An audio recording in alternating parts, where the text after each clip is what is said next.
로마서 12장 9절에서 16절입니다. 로마서 12장 9절에서 16절. 우리 다 함께 같이 한번 읽어볼까요? 시작. 사랑에는 거짓이 없나니 악을 미워하고 선에 속하라. 형제를 사랑하여 서로 우애하고 존경하기를 서로 먼저 하며 부지런하여 게으르지 말고 열심을 품고 주를 섬기라. 소망 중에 즐거워하며 환난 중에 참으며 기도에 항상 힘쓰며 성도들의 쓸 것을 공급하며 손 대접하기를 힘쓰라. 너희를 박해하는 자를 축복하라. 축복하고 저주하지 말라. 즐거워하는 자들과 함께 즐거워하고 우는 자들과 함께 울라.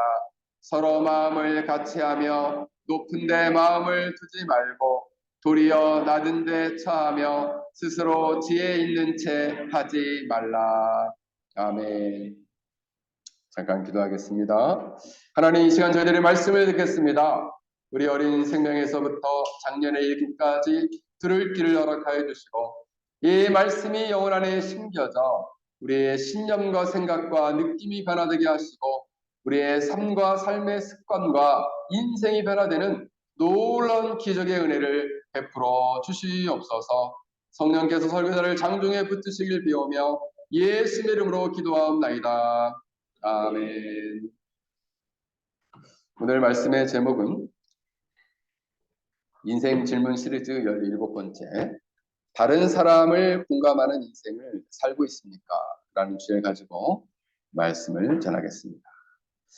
다른 사람을 공감하는 인생을 살고 있는가? 한국의 유명한 문화 심리학자 교수인데 그분이 사람과 사람과의 관계 안에서 소통을 어떻게 할 것이냐에 대해서 강의한 것을 제가 최근에 들어봤는데 굉장히 흥미롭고, 그리고 예전에도 오래전에 한번 강의를 들었었는데 그 기억이 그렇구나, 사람과의 관계에서 커뮤니케이션하고 소통하는 것이 너무 중요하구나 라는 것을 생각하게 됩니다. 자, 고개 다 들고 우리 친구들도 목사님 눈을 보세요. 딴 데 보지 말고 적을 것도 없어. 자, 지혜라 목사님 봐, 목사님. 엄마 보지 말고 목사님. 사람과 사람과의 관계에서 중요한 게 뭐냐면 소통이다. 커뮤니케이션이 중요하다는 거죠. 그래서 가장 첫 번째 1단계는 어루만져라. 그래서 사람들이 만나면 반갑다고 소통하기 위해서 뭐 하죠? 악수를 해요. 쉐이킹 하죠. 이렇게 악수를 해요. 왜요? 소통하기 위해서. 소통하기 위해서. 두 번째는 악수를 하고 그 다음에 어떻게? 눈을 마주친다. 아이 컨택을 한다는 거예요. 자, 처음에는 어떻게 한다고? 악수를 하고, 두 번째는 눈을 마주친다. 그래서 어릴 적에 엄마가 아이들과 소통하기 위해서 눈을 바라보고 이렇게 안고 눈을 바라보죠. 그죠? 그리고 세 번째는 감정을 조율하여 공유한다 그랬습니다. 감정을 공유한다. 정서를 공유한다. 여러분, 정서를 어떤 일이 기쁜 일이 있으면 혼자 기뻐하는 것이 아니라 함께 기뻐하는 거죠. 그래서 좋은 일이 있으면 함께 기뻐하고 슬픈 일이 있으면 함께 슬퍼한다라는 거예요. 그래서 잔치집에 왜 가요? 함께 기뻐하기 위해서. 장례식에 왜 가요? 함께 슬퍼하기 위해서. 그래서 심리학에서는 심리학자들은 인간의 내면 안에는 거울 신경세포가 있다. 그래서 어떤 사람이 어떤 행동을 하면 따라서 한다는 거예요. 어떤 사람이 웃으면 함께 따라서 웃고, 어떤 사람이 막 울면은 함께 슬퍼하며 운다라는 거예요. 기분이 좋을 때는 서로 어떻게 해요? 서로. 자, 우리 옆에 사람하고 한번 박수를 한번 쳐보겠어요? 자, 하이파이브. 자, 그렇죠. 하나, 둘, 셋 하고 탁 치는 거예요. 그 왜 그럴까요? 서로 똑같은 행동을 함으로써 내가 너와 마음이 맞아 라고 행동을 표현하는 거예요. 네 번째는 이제 사람과 사람과의 관계에서 중요한데 순서 주고받기라고 하는데 같은 느낌을 갖고서 내가 말하면 그 다음에는 너가 말하고 또 누군가 상대방이 말하면 내가 대답하고 이렇게. 그래서 카톡도 내가 보내면 그 사람이 응답했을 때 나도 또 보내는 건데 그 사람은 응답을 안 했는데 내가 카톡을 계속 써. 그거 왜 그래요? 외로워서 혼자 그러는 거야?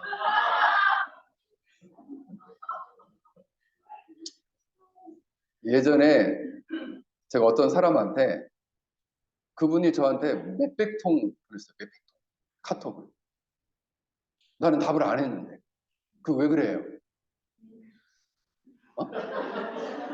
외로워서 그래. 놀고 싶은데 안 놀아줘가지고 그런 거야.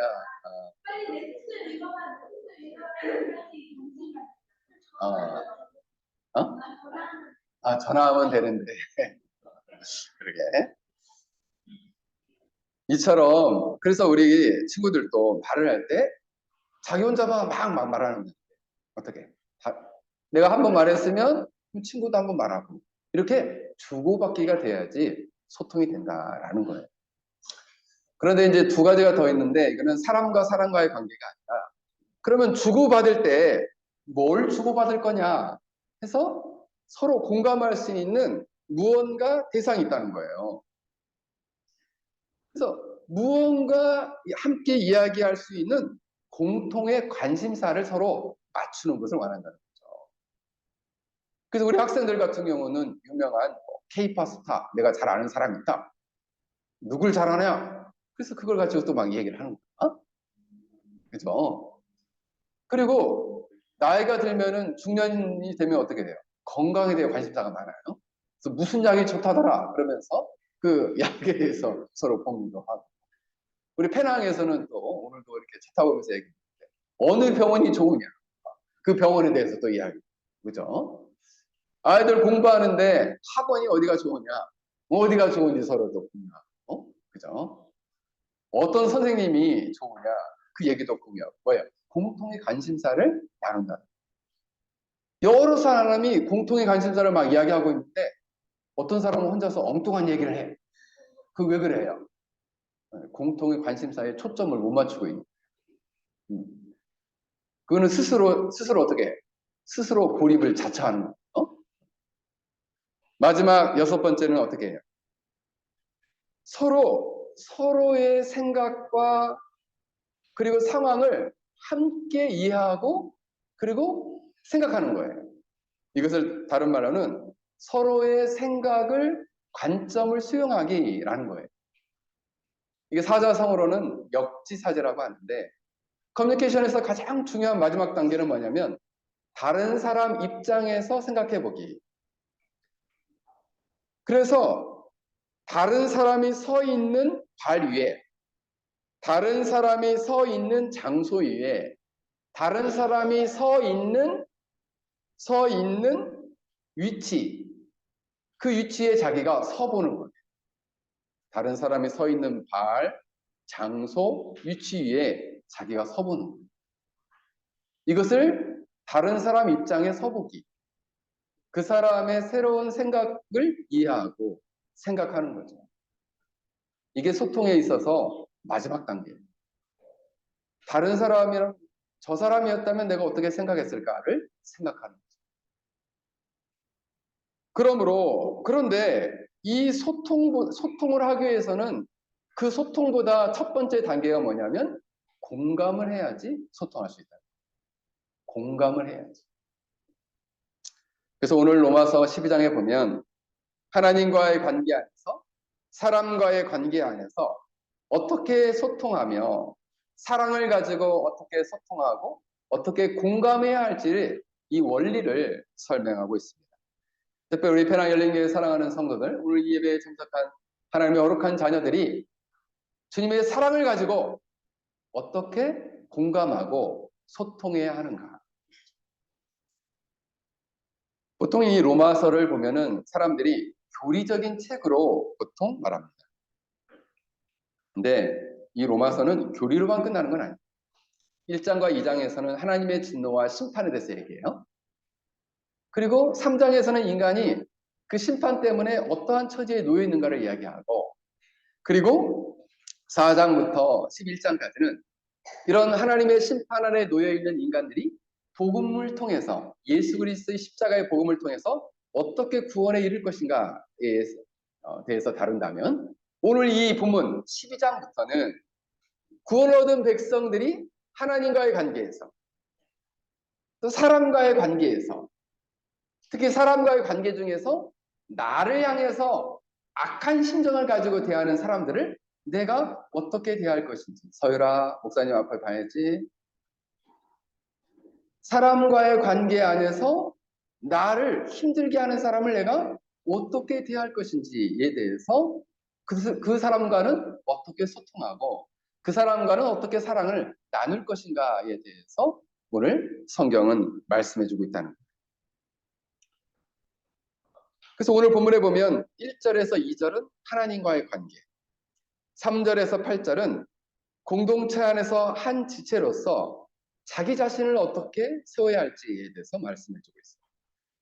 오늘 본문 9절부터 16절까지는 공동체 안에서 사람과의 관계에서는 그러면 내가 어떻게 할 거냐에 대해서 다루고 있다는 거예요. 어떻게 소통하고 어떻게 공감할 것이냐를 다루고 있다는 거죠. 그런데 소통하기 전에 중요한 것은 뭐냐면, 로마서 전체가 뭘 말하냐면 공감하고 소통하기 전에 뭘 알아야 되느냐? 하나님의 사랑을 경험하고 체험하고 알아야 된다라고 바울은 강조하고 있습니다. 로마서 5장 8절에 보면 우리가 아직 죄인되었을 때 그리스도께서 우리를 위하여 죽으심으로 하나님께서 우리에게 대한 자기의 사랑을 확증하셨느니라. 예수님이 십자가에 죽으심으로써 우리에 대한 하나님의 사랑을 확증해 주셨다. 이 사랑을 너가 경험했느냐? 5장 5절에서는 우리에게 주신 성령으로 말미암아 하나님의 사랑이 우리 마음에 부은 바 되느니, 성령으로 말미암아 하나님의 사랑이 우리 마음에 벌써 부어졌다는 거예요. 로마서 8장 35절에는 누가 우리를 그리스도의 사랑에서 끊으랴? 환난이나 곤고나 박해나 기근이나 벗은 몸 적신이나 위험이나 칼이랴. 로마서 8장 39절에는 높음이나 깊음이나 다른 어떤 피조물이라도 우리를 우리 주 그리스도 예수 안에 있는 하나님의 사랑에서 끊을 수 없느니라. 끊을 수 없는 사랑, 성령으로 말미암아 부어진 사랑, 그리스도의 십자가로 말미암아 나타난 사랑을 너희는 벌써 경험했다. 그 사랑을 이미 누렸다. 이 사랑을 누린 사람은 사람과의 관계에서 어떻게 해야 되느냐를 말씀드립니다. 그 사랑을 가지고 공동체 안에서 형제를 어떻게 대해야 되느냐. 오늘 9절에서는 이렇게 말합니다. 사랑에는 거짓이 없나니 악을 미워하고 선에 속하라. 즉 사람들을 사랑할 때 진실하게 거짓이 없이 가식 없이 사랑해야 하고 악을 분별하여 분별 있게 사랑하라. 누군가를 사랑하니까 나는 진실하게 사랑해. 근데 그 사람이 사람들에게 못된 짓을 하는데도 그것을 지지하고 사랑한다. 이건 분별 없는 사랑이에요. 진짜 사랑하면 그렇게 하면 안 돼 라고 이야기해 줘야죠. 그렇게 행동하면 안 돼, 그렇게 말하면 안 돼 라고 조언해 줘야죠. 친구들 사이에서도 학교에서 욕하는 친구가 있어요, 없어요? 있죠? 그러면 그 친구를 사랑하면 어떻게 말해야 돼? 친구가 아니야. 그렇게 욕하면은 그렇게 욕하지 마. 그렇게 욕하면 안 돼 라고 말을 해줘야겠죠. 근데 여러분, 우리가 교회에서 사랑을 할 때, 특히 형제 간에, 교회에서는 형제 자매라고 하는데, 교회에서 사랑할 때는 내 마음에서 무언가 없는 것을 끌어내서 인간 마음 안에 있는, 이걸 좀 어려운 말로는 자충동이라고 하는데, 내 마음 안에 있는 그 무언가의 사랑을 끄집어내서 사랑하라는 게 아니에요. 그럼 어떻게 사랑하라는 겁니까? 성령 하나님의 놀라운 은혜로 말미암아 내 마음에 부어진 그리스도의 사랑을 가지고 성도를 사랑하는 거예요. 어떻게? 진실하게, 어떻게? 분별 있게 사랑을 하라라는 거죠. 여러분, 사랑이라는 것은 하나님의 마음이고, 사랑이라는 것은 하나님이 가지고 계신 매우 하나님의 안에 있는 알맹이와 같은 그러한 본질이에요. 본질을 알맹이라고 하는데, 하나님은 그냥 사랑이시거든요.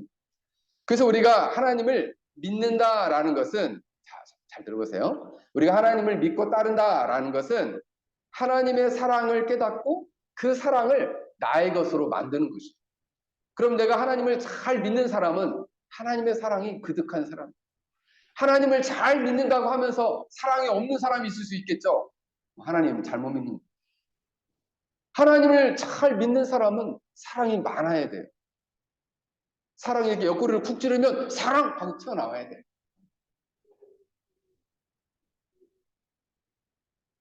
그래서 하나님을 잘 믿는 사람은 하나님의 사랑을 품고 있는 사람이에요. 그 사람은 그러면 어떻게 섬깁니까? 오늘 11절에 보면은 부지런하여 게으르지 말고 열심을 품고 주를 섬겨. 사랑을 하되 그 사랑의 정신은 뭐냐면 열정을 가지고 열심히 근면 부지런하게 섬겨라, 봉사해라 라는 거죠. 사랑의 특징이 있어요. 누군가를 사랑할 때 열심히 사랑하게 돼요. 교회를 봉사할 때도 영혼을 섬길 때도 열심히 봉사하게 돼요. 섬기게 돼요.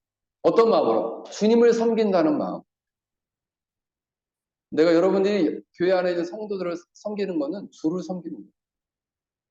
마태복음 25장에서 말씀하잖아요.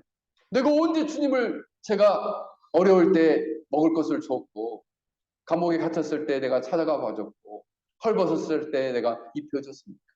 지극히 작은 자에게 한 게 나에게 한 것이다. 주님 말씀하시죠. 그 사랑의 특징은 소망 중에 즐거워하고 소망 중에 기뻐하며 감사를 드리게 되고 환난 중에 인내하게 돼 있어요. 그게 사랑의 특징이에요. 그리고 계속 기도한다. 왜요? 왜 계속 기도해야 될까요?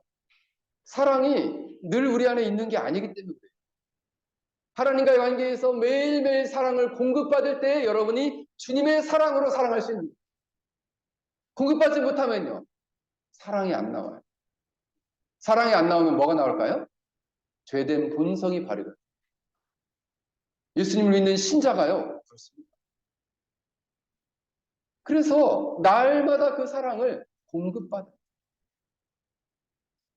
그러면 구체적으로 그 사랑을 전하는 방식은요. 13절에 보면 이렇게 말씀합니다. 성도들이 쓸 것을 공급하며 손대접하기를 힘쓰라. 구제하고 누군가를 섬기며 접대하는 거예요. 그래서 잔치할 때는 형제나 친척, 부한 이웃을 초청하지 말고 가난하고 어려운 이웃을 초청하라 하는 이유가 여기에 있는 거죠. 그리고 손님을 대접하는 것은 여행자에게 먹을 것과 자는 것을 제공하는 거예요. 이것은 구제하고 누군가를 궁휼히 여기는 일에 힘쓰게 되는 것이죠. 14절에는 심지어는 어떤 자신을 괴롭히는 불신자를, 특히 너희를 박해하는 자를 축복하라, 축복하고 저주하지 말라 이렇게 말하는 거예요. 아유 목사님, 나를 핍박하는 자를 어떻게 내가 미워하지 않을 수 있겠어요? 그게 아니라 인간의 본성으로는 네가 나를 한 대 때리면 너는 7대를 때려주마 이러지만 하나님의 사랑이 마음에 부어지게 되면 그를 어떻게 해요? 나를 힘들게 하는 자를 축복하며 기도할 수 있게 됩니다. 뭐가 있기 때문에? 하나님의 사랑이 있기 때문에. 오늘 본문에 보면은 10절이 매우 의미심장합니다. 10절. 형제를 사랑하여 서로 우애하고 존경하기를 서로 먼저 하며. 여러분 여기서 우애하다라는 단어는 필로스 토르고스라는 단어가 쓰였는데 친절하게 사랑하다. 어떻게? 교회 안에 있는 형제 자매를 친절하게 사랑하다. 그리고 존경하기를 서로 먼저 하라. 이것은 결국 뭐냐면 친절하고 겸손하게 서로 존중하며 살아가라는 거예요. 그래서 이것을 사랑은 예의가 갖추어진 사랑을 하라 이런 거예요. 그래서 고린도전서 13장 5절에는 사랑은 무례히 행치 않는다. 예의를 갖추어 사랑한다. 여러분, 우리가 교회 안에서도 우리가 친밀한 관계가 있을 수 있습니다. 그러나 친밀한 관계일수록 제가 항상 이야기해요. 선을 지켜라. 예의를 갖추라 말씀을 드렸어요.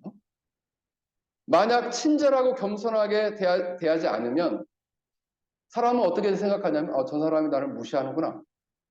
나를 무시하는 걸 넘어서 나를 멸시하는구나. 이렇게 생각하게 돼요. 그럼 어떻게 될까요? 교회 공동체가 깨어지게 되어 있습니다. 그러므로 상대방을 무시하고 예의 있게 대하지 않으면 어떻게 되느냐? 형제 간의 화목이 깨어지고 교회의 공동체가 깨어지게 된다는 거예요. 그러므로 어떻게? 예의를 갖추어 무례히 행하지 말고 대하라. 그러면 이 무례하게 다른 사람을 상대방을 무시하고 교회 공동체 안에서도 상대방을 무시하고 예의를 갖추지 않는 것은 무엇 때문입니까? 그것은 교만 때문입니다. 여러분, 교만은 건강한 사람과의 관계를 파괴합니다. 또한 교만은 잘 생각해 보세요. 이거 굉장히 중요한 말이에요. 여러분 이거 잊지 마세요. 교회 안에서 사람과의 관계에서 어떠한 갈등이 생겼다. 자그마한 갈등이 생겼다. 그건 다 어디에서 비롯된 거냐? 교만에서 비롯된 거야. 내가 누군가의 관계에서 갈등하고 있다. 그러면 내가 교만하든지 그 사람이 교만하든지. 근데 나는 교만하지 않은데 내가 자꾸 갈등이 생긴다. 그러면 자기 자신이 정말 교만하지 않은지를 한번 살펴봐야 된다. 모든 갈등은 어디에서 온다? 교만에서 온다. 항상 생각하십시오. 항상 자기 자신이 교만하지 않는지를 생각해봐요. 교만에는 5가지 증상이 있는데 첫 번째, 교만은 사람들의 칭찬을 즐긴다는 거예요. 다른 사람이 나를 칭찬하지 않으면 불쾌하게 생각합니다. 두 번째로 교만은 누군가를 판단하고 점수를 매긴다는 거예요. 교만한 사람은 누군가를 자기가 기준이 돼서 너는 좋은 사람, 나쁜 사람 다 기준을 매긴다는 거예요. 왜 그래요? 자기가 모든 세상의 기준이니까. 왜 그래요? 교만해서. 세 번째로 이 교만한 사람은 메시아 컴플렉스가 있다. 이 교만한 사람은 무엇이든지 내가 아니면 안 된다라는 생각을 갖고 있다. 내가 있어야만이 모든 게 해결된다. 교만해서 그래요. 네 번째는 이 교만한 사람은 이웃의 실패를 기뻐하고 성공을 슬퍼한다. 그리고 마지막으로 이 교만한 사람은 어떠한 비판도 받아들이기를 거부한다. 왜요? 자신이 옳다고 자신의 의의를 주장하기 때문에 그렇다. 그래서 사람들이 그 사람을 정말 사랑해서 건전하게 비판을 하는데도 그 비판을 받아들이지 않는다. 왜요? 교만해서. 너가 뭔데 나를 비판하냐? 이렇게. 사실은 그 사람을 사랑하기 때문에 악에 속하지 말라 권면하는 것조차도 거절한다. 그러면 무례히 행치 않는 사랑은 어떤 식으로 나타나는가? 어떤 사람이 무례히 행치 않는 사랑, 무례하지 않는 사랑에 대해서 10개를 이야기했는데 제가 여러분들에게 한번 오늘 나눠보자 합니다. 첫 번째, 예의 있는 사랑 10가지. 첫 번째, 나는 절대로 다른 사람을 빈정거린 태도로 대하지 않는다. 빈정거린다란 말이 무슨 말인지 알아? 깐족거린다. 아니면 조롱한다. 빈정거린다는 말은 빈정거린다. 누군가 너가 말을 했는데 이것을 비꼬아서 말한다. 그것도 모르겠어. 누군가 자신이 어떤 말을 하는데 이것을 자꾸 그 말 그대로 듣지 않고 이 말을 자꾸 잘못된 걸로 틀어서 듣는. 그러니까 누군가 말을 할 때 거기에다가 딴지를 걸거나 이런 것도 많아져. 이것은 결국 뭐예요? 무례히 행하는 거죠. 두 번째는 나는 다른 사람의 단점을 남에게 말하는 어리석은 자가 되지 않겠다. 세 번째는 내가 비록 화나는 일이 있어도 예의를 저버리지 않겠다. 네 번째는 어떤 자리에 있어서 그 분위기를 깨는 사람이 되지 않겠다. 다섯 번째는 자녀들에게 가장 중요한 교육인 예절 교육임을 알고 그리고 그 예절 교육을 위해서 기도하며 실천하도록 하겠다. 여섯 번째는 이성과의 관계에서 말과 행실에서 벗어나는 일이 없도록 하겠다. 일곱 번째로는 지위가 높든지 낮든지 항상 존댓말을 통해서 인간관계를 드높이도록 하겠다. 그리고 여덟 번째는 지위가 낮고 가난한 사람도 업신여기는 태도를 취하지 않겠다. 아홉 번째는 부부간에도 늘 예의를 지키며 살기로 노력하고 실천하겠다. 열 번째로는 교회에서 만나는 모든 사람들과 함께 예의를 지켜가도록 노력하겠다. 열 번째, 다시 말씀드려요. 교회에서 만나는 모든 사람들과 함께 예의를 지켜가도록 노력하겠다. 왜요? 오늘 성경은 형제를 사랑하여 서로 우애하고 존경하기를 어떻게? 서로 먼저 해라. 네가 무시하니까 나도 널 무시한다. 여기까지 말. 내가 먼저 여러분, 사랑은 예의예요, 예의. 여러분들이 교회 안에서 제가 이름 부르지 말라 말씀을 드렸어요. 형제님, 자매님, 성도님, 집사님, 권사님 이렇게 부르세요. 네, 교회에서. 물론 우리 친구들은 직분이 없으니까 우리 아이들 친구들은 서로 이름 부르도 괜찮아요. 근데 우리 성도들은 앞으로 이름 부르는 거를 제가 보면 여러분들 저한테 혼날 거예요. 교회는 언니 없어요. 언니라고 부르지 마십시오. 네. 그리고 그래서 여러분들 교회에서는 항상 형제 자매라고 부르고 성도님이라고 부르고 집사님이라고 부르고 직분을 부르세요. 직분. 네. 왜요? 그게 예의를 갖추어 대하는 거예요. 예의를 갖추어. 그래서 우리 사랑하는 성도들이 교회 안에서 이렇게 예의 바른 사랑을 하게 될 때 어떤 생각을 성도는 갖게 될까? 나는 참 이 교회에서 소중히 여김을 받고 있구나라고 생각을 한다는 거예요. 그리고 나는 존중받고 있구나. 또 한편으로 어떻게 생각하냐면 나도 그러면 누군가를 대할 때 존중해야지라고 생각을 합니다. 사랑하는 성도 여러분, 여러분들은 이 공동체 안에서 서로 존중히 여기면서 예의를 갖추어 아름다운 신앙생활을 할 수 있기를 주의 이름으로 간절히 축원합니다. 오늘 특별히 15절을 보면 이렇게 말씀합니다. 즐거워하는 자들과 함께 즐거워하며 우는 자들과 함께 울라. 바로 공감을 말하고 있어요. 공감. 공감이란 말은 국어학적으로 보면 남의 감정과 의견, 주장에 대해서 자기도 그렇다고 느끼는 느낌, 그렇게 느끼는 기분을 말합니다. 다른 사람의 의견이나 주장을 동의한다라는 거예요. 그래서 공감에는 두 가지의 공감이 있어요. 감정적인 공감을 해주는 것과 또 하나는 그 사람의 의견이나 생각을 곰곰하게 생각하여서 거기에서 동의해주거나 그 의견과 생각을 그래 너와 나는 생각이 다르지만 그 생각을 또한 나는 너를 존중해 라고 공감해주는 거예요. 그것을 인정해주는 거예요. 이걸 조금 어려운 말로는 인지적 공감이라고 하는 거예요. 감정적으로 공감해주고 그 사람의 의견이나 주장 또한도 공감해주는 거예요. 나와 생각이 다른 사람도 그렇게 생각할 수 있지. 그래 너의 생각을 내가 존중해. 나와는 다르지만 너의 생각을 존중해. 할 수 있는 거죠. 이게 뭐예요? 생각을 공감해주는 거예요. 그의 의견을 공감해주는 거예요. 그의 주장을 공감해주는 거예요. 그의 감정뿐만 아니라 생각과 의견과 주장도 공감해주는 거예요. 그런데 공감은 결국 그 사람의 생각과 마음을 읽는 것이고 그 사람의 감정을 읽을 때 공감이 가능해지는 거예요. 그 공감이 있을 때 소통이 되는 거예요. 그것을 공감하지 않으면 소통이 되지 않는 거죠. 가장 위험한 소통, 커뮤니케이션 방법은 어떤 거냐? 어떤 거냐? 말을 하면 이분은 말이 안 되는지 잘 모르겠다.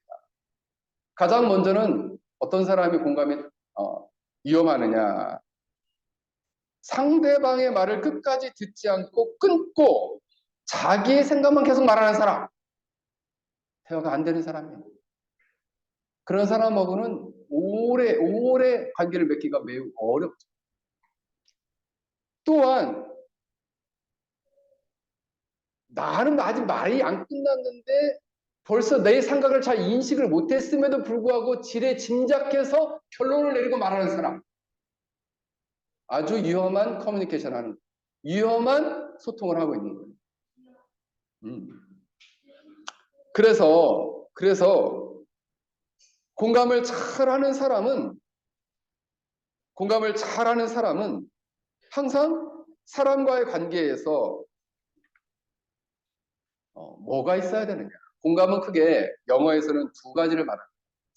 하나는 심퍼시를 말하고 또 하나는 엠퍼시를 말합니다. 심퍼시는 동정과 연민, 공감과 찬성, 독일을 말하는 건데 다른 사람의 감정에 공감하는 상대방의 마음을 느끼고 슬퍼하는 그래서 선천적으로 타고난 능력이에요.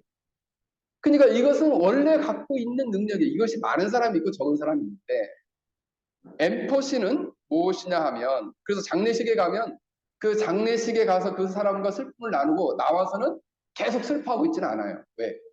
그냥 그 시간에 잠깐 나눈 거기 때문에. 근데 이 엠퍼시는 감정을 이입하는 건데 그 지적인 상상력을 발휘해서 이 사람이 이런 감정이었겠구나라고 생각하고 그 사람의 슬픔을 나의 슬픔으로 함께 오랫동안 나눠주는 두 가지의 공감이 있다는 거죠. 그래서 심퍼시는 내가 겪어봐서 아는데 라고 표현한다면 엠퍼시는 교육으로 습득할 수 있는 능력이에요. 내가 겪어보지는 않았지만 내가 생각해보니까 내 입장을 이해하고 알겠어 라고 생각합니다. 이 두 번째 것은 길러질 수 있어요. 노력하면 생길 수 있어요. 왜요? 자꾸 생각해보면 되거든요. 자꾸 생각해보면 이게 길러져요. 그래서 공감하게 되고 그 사람의 생각을 이해하게 되고 그리고 그 사람의 감정을 충분히 느낄 수 있게 된다라는 것입니다. 그래서 제가 지난주에 설교했죠. 감정 수용이다 라는 말을 썼어요. 감정 수용이라는 것은 상대방의 생각이나 기분이 나쁠 수 있다는 것을 인식하고 수용하고 받아들여 주는 것이다 라고 말씀을 드렸습니다. 이것은 가장 좋은 것은 엄마 아빠와의 관계에서 이것을 지속적으로 받아 누린 사람이 다른 사람을 잘 공감해 줄 수 있다라고 말씀을 드렸습니다. 그런데 이 감정 수용에 있어서 가장 문제점이 있는 사람은 어떤 사람이냐 하면 첫 번째, 눈치가 없을 때 이 감정 수용이 어렵다는 것. 저 사람이 어떤 생각인지 어떤 마음인지를 눈치채지 못하면 감정 수용이 안 됩니다. 그래서 여러분이 이렇게 기도할 필요가 있어요. 하나님, 제가 좀 눈치가 빠르게 좀 해주십시오. 저 사람이 어떤 감정인지, 어떤 마음인지, 어떤 생각인지를 정확하게 잡아낼 수 있도록 이러한 지혜를 달라고 기도해야 돼요. 이게 인지적인 공감이에요. 인지적인 공감을 쉬운 말로 눈치라고 해요. 눈치가 있어요. 한국 사람들은 눈치를 너무 봐서 문제지만은. 근데 눈치를 잘 정확하게 이것을 감정과 생각이 저 사람 지금 화가 났는데 화가 난 거를 잘 인식을 못해. 그럼 어떻게 돼요? 화가 나는 것을 잘 인식을 못하니까 자꾸 화를 나게 만들어. 네. 그렇게 되면 어떻게 돼요? 관계가 파괴되겠죠. 그래서 우리가 사람과의 관계에서 누군가에게 잘못이나 실수를 할 때가 있습니다. 그러면 상대방이 이것 때문에 감정이 상하고 기분이 나쁘고 화가 날 때가 있어요. 이때에 눈치를 채고 당신은 정말 지금 저 때문에 화가 났구나, 나 때문에 화가 났구나 라는 것을 수용해 줘야 됩니다. 그래야 공감이 되는데 너 왜 갑자기 화가 났어? 이렇게 묻는다면 왜요? 내가 어디서 화가 났는지를 너가 몰라? 이렇게 돼. 더 화가 나. 왜요? 눈치채지 못하겠대. 그래서 그런데 그러면 내가 무조건 잘못했어. 묻는 거죠. 뭘 잘못했는데? 아니, 뭘 잘못했는지는 모르겠는데 하여튼 내가 무조건 잘못했어. 더 화가 났잖아. 더 화가 나. 더 화가 나. 뭘 잘못했는지를 모르기 때문에 더 화가 나. 왜요? 잘못한 지점이 무엇인지를 정확히 알고 이것을 사과를 해. 내가 이러이러해서 너한테 실수를 했으니 미안해. 정말 내가 잘못했어. 사과할게. 나의 사과를 좀 받아줘. 그러면 그래. 정확히 네 잘못을 인식하고 있구나 하고 그 사과를 받아주면 화해가 되는데 이것을 정확하게 사과하지 않으면 화가 계속 증폭되는 거예요. 공감이 안 돼. 그러면 소통이 안 돼요. 그럼 어떻게 돼요? 관계가 파괴돼요. 멀어져요. 친밀한 관계를 유지할 수가 없게 돼요. 그래서 자신의 잘못된 지점을 정확히 알게 되면 반드시 핑계대면 안 됩니다. 그러면 핑계대거나 누구를 탓해서는 안 돼. 정확하게 그것을 인식하고 내가 이런 부분을 잘못해서 미안해. 사과할게. 라고 이야기를 해요. 근데 한국 사람들이 이게 훈련이 안 돼 있어요. 우리가 어릴 적부터 이런 걸 배워보질 못했어요. 저도 그런 거 못 배웠어요. 어릴 적에 우리 어머니가 나를 불러놓고 너 이런 문제를 이렇게 사과해 이렇게 이런 교육을 나는 못 받았어. 근데 어떻게 해요? 크면서 사람과의 관계를 유지하려면 잘못한 거 있으면 그 자리에서 즉시 인정하고 사과하는 것이 제일 빨리 그 관계를 이 사람은 어떤 문제에 잘못하면 정확하게 사과를 하고 돌이키려고 하는구나. 그럼 그 사람과 계속적인 관계를 맺기는 거죠. 그때 비로소 뭐가 돼요? 비로소 감정 수용이 되고 공감이 되는. 그래서 제가 지난주에 얘기했죠. 감정 수용 다음에는 어떻게? 명확한 지침과 방향을 이야기해주라 그랬습니다. 내가 너무 화가 난다 라고 했을 때 그래요. 당신이 화가 난 것을 내가 충분히 이해합니다. 그 고통스러운 감정, 화가 난 감정, 슬픈 감정, 그 즐거운 감정을 내가 받아들이고 이해해 보도록 노력할게요. 근데 여기까지는 감정 수용이 됐어요. 그런데 거기에 멈추지 말고 나가야 할 지침과 방향을 말합니다. 화가 난다면 한 번 만나서 차분히 얘기해 보세요. 방향을 얘기했어요. 또는 그 문제를 놓고 한번 하나님께 기도해 보세요. 그 문제를 놓고 주위 사람들에게 조언을 구해 보세요. 그 문제를 놓고 목사님이나 사모님을 한번 만나서 상담을 해 보세요. 방향과 지침을 이야기해요. 근데 여러분 이 일이 어려울 수 있습니다. 어려울 수 있어요. 그러나 이 능력은 길러질 수 있어요. 노력하면 성장하게 돼요. 애쓰고 집중하고 주의력을 기울이면 성장할 수 있어요. 극복할 수 있어요. 그때 비로소 형제가 깊이 우애하고 사랑할 수 있는 관계가 되고 서로 존중하고 사랑할 수 있는 관계가 된다라는 것입니다. 오늘 사도 바울은 이렇게 말합니다. 즐거워하는 자들과 함께 즐거워하고 우는 자들과 함께 울라.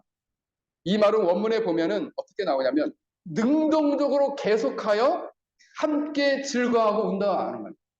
내가 주님의 사랑을 가지고 능동적인 선한 의지가 나와서 능동적으로 지금 울어주지 않아도 되는 상황인데 내가 함께 능동적으로 함께 울어주고 능동적으로 함께 기뻐해 준다는 거예요. 아메리칸 인디안들은 공감을 매우 잘한다고 합니다. 그래서 그 사람들은 친구의 의미가 어떤 의미냐면 나의 슬픔을 지고 가는 사람이 친구라. 인디안들은 그렇게 생각한다는 거예요.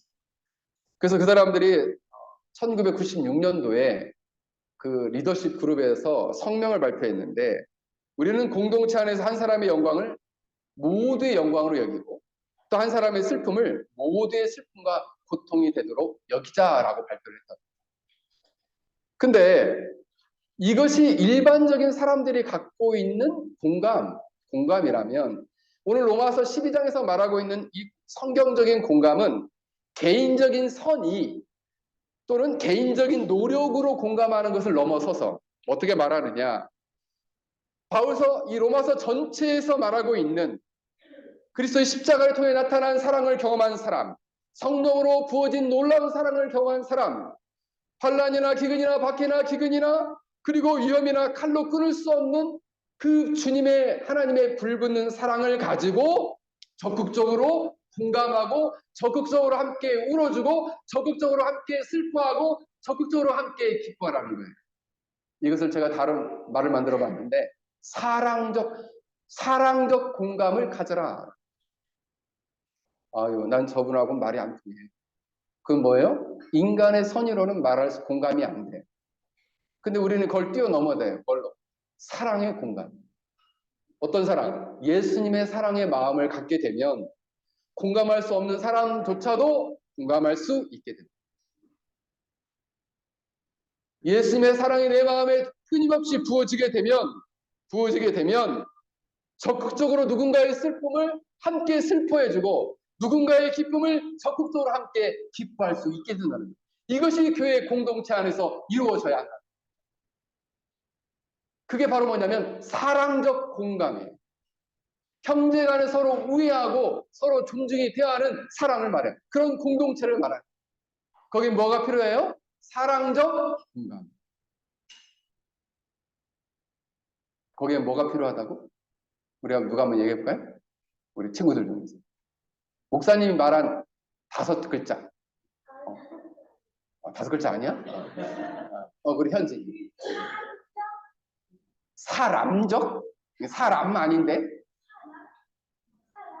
우리 사람이. 오, 그래.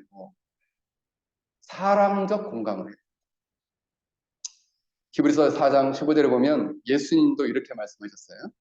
우리에게 있는 대제사장은 우리의 연약함을 동정하지 못하실 리가 아니요.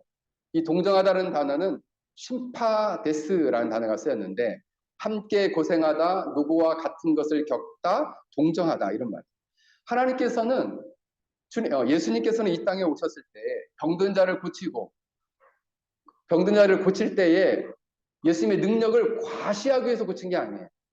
그들의 아픔을 깊이 공감하시고 사랑적 공감으로 그들을 사랑하셨기 때문에 그들의 아픔을 아시고 치료해 주시고 그들이 귀신에 매여 고통할 때 귀신에 매인 고통을 아시고 그들을 귀신을 몰아내 주시고 그들을 귀신의 소나기에서 건져내 주신 거예요. 죄와 사망과 사단의 통치 아래서 영원한 심판에 떨어져 죽어가는 자들에게 그들의 아픔을 아시고 그들의 슬픔을 아시고 하나님 나라의 복음을 전하여 죄를 회개하고 예수 그리스도를 구원주여 하나님의 아들로 영접하여 하나님 나라의 구원에 들어오도록 그들을 복음을 전함으로써 초청하십니다. 그래서 그들은 나사로가 죽었을 때 예수님은 그 소식을 듣고 함께 눈물까지 흘리셨다. 왜요? 함께 슬퍼하고 그리고 함께 기뻐하셨다. 사랑하는 성도 여러분, 우리도 하나님께서 우리를 그리스도 안에서 사랑하신 불붙는 사랑을 이미 경험한 사람들입니다. 그래서 여러분들이 그 사랑을 가지고 교회 연약한 지체들을 깊이 공감하고 사랑적 공감으로 서로 소통하고 그래야 이 아름다운 공동체를 살아갈 수 있기를 주의 이름으로 간절히 축원합니다. 오늘 말씀을 생각하면서 우리 함께 같이 기도하겠습니다.